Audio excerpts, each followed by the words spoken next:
कबीरा थे बहुत गरीब लेकिन बड़ा इंसानी थे। दोनों पति पत्नी, कोई भी दरवाजा पर आता था तो कभी भूखा नहीं जाने थे, कभी जाने देते थे। कबीरा का पत्नी का नाम था लोई। एक दिन भगवान क्या करते हैं, सब ऊपर वाले की लीला, किसी तरह उनके घर का खर्च चलता था। एक दिन 5 व्यक्ति चले आते हैं कबीर के घर में, शाम का समय है। कबीरा की पत्नी घबरा जाती है कि जहाँ एक दाना नहीं है वहाँ 5-5 अतिथि, कैसे स्वागत करेंगे।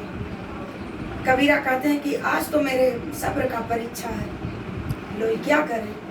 पत्नी उनकी कहती है कि जो करते हैं प्रभु अच्छा ही करते हैं, क्यों घबराते हैं। कबीरा कहते हैं कि आज मेरा इज्जत तुम्हारे हाथ में है, किसी तरह आज मेरा इज्जत तुम बचा दो, चाहे कुछ भी करना पड़े। लोई कहती है कि हम हर दिन जब जाते हैं कुछ राशन लाने के लिए तो एक बनिया का दुकान है, और बनिया जो है जो बड़ा प्यार से हमको देखता है, देखते हैं जाते हैं उसी से उधार मांगने, लेने जा रहे हैं। कबीरा बोलते हैं कि ठीक है जाओ।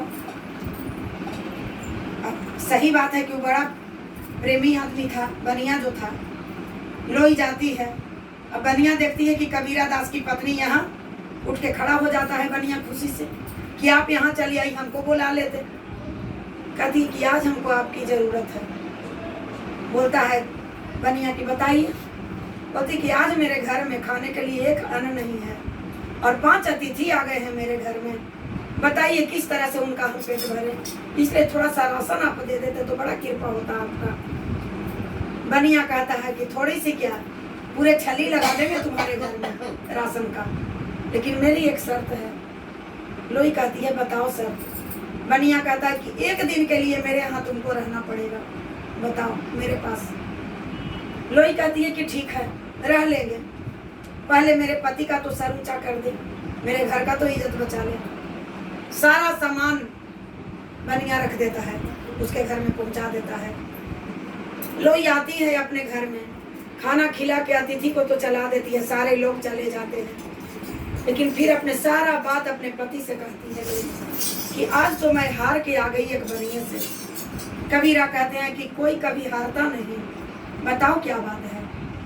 कहती है लोई कि आज बनिया बोला कि एक रात्रि मेरे घर में अगर तुम मेरे पास रह जाओगी तो इसी शर्त से तुम्हारे घर में आज अनाज देंगे। अतिथि तो खाकर चला गया, लेकिन आज तो मेरा जमीर भी चला गया।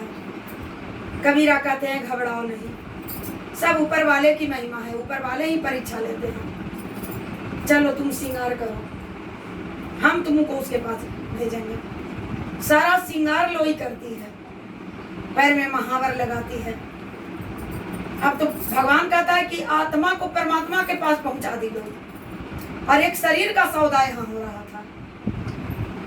कबीरा कहते हैं इतना में बारिश, बहुत जोरों की बारिश आती है, पूरा पानी पानी हो जाता है गली में। कबीरा कहते हैं कि लोई अगर तुम जाओगी तो तुम्हारे महावर धुल जाएंगे, एक काम करो मेरे कंधे पर आ जाओ। कंधा पर लोई को अपनी पत्नी को पाड़ लेते हैं कबीरा, और ऊपर से कंबल से ढक लेते हैं, और जा करके बनिया के दुकान में जाकर खड़ा कर देते हैं साइड होकर के, और फिर चले जाते हैं। बनिया उधर से आता, देखता है कि आ गई। अब तो खुशी से, क्योंकि यहाँ तो वासना इसके मन में था, खुशी से पागल हो जाता है कि चली आई। बोली कि तुम चली आई, गोद उठा करके और बेड पर बैठा देता है। और जैसे ही बेड पर बैठाता है तो सुंदरता निहारने लगता है, तुम कितनी सुंदर हो लोई। लेकिन सुंदरता निहारते निहारते उसका पैर पर जब नजर जाता है तब कहता है कि अच्छा ये तो बताओ कि इतने बारिश में और तुम्हारे महावर नहीं धुले। तब कहती है लोई कि आज तो हम तुमको एक शर्त तुम रख दिया था, और हम तुमको एक वादा करके गए थे कि हम तुम्हारे पास आएंगे। और कबीरा तो ज्ञानी आदमी है, कबीरा कभी झूठ नहीं बोलते मेरे पति, इसलिए मेरे पति यहाँ तक छोड़ कर गए हैं। बनिया कहता है कि वाह तुम धन्य हो।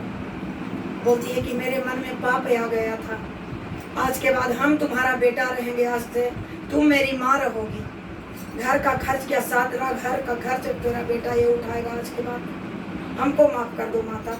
वही आकर के कभी बनिया क्या करता है, पैर पर गिर जाता है लोई का और माफी मांग लेता है। तो प्रभु की सारा माया रहता है दीदी, सब वही रचते हैं। और जब आदमी हिम्मत हार जाता है दुख से, तो परमात्मा एक नया रास्ता तैयार कर देते हैं। इसलिए परमात्मा कहता है कि दुख से किसी को कभी नहीं हारना चाहिए।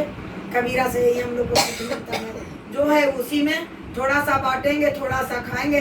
अगर दूसरे का पेट भरेंगे तो जरूर हम लोग पूरा परिवार का परमात्मा पेट भरेगा। बोलिए हर हर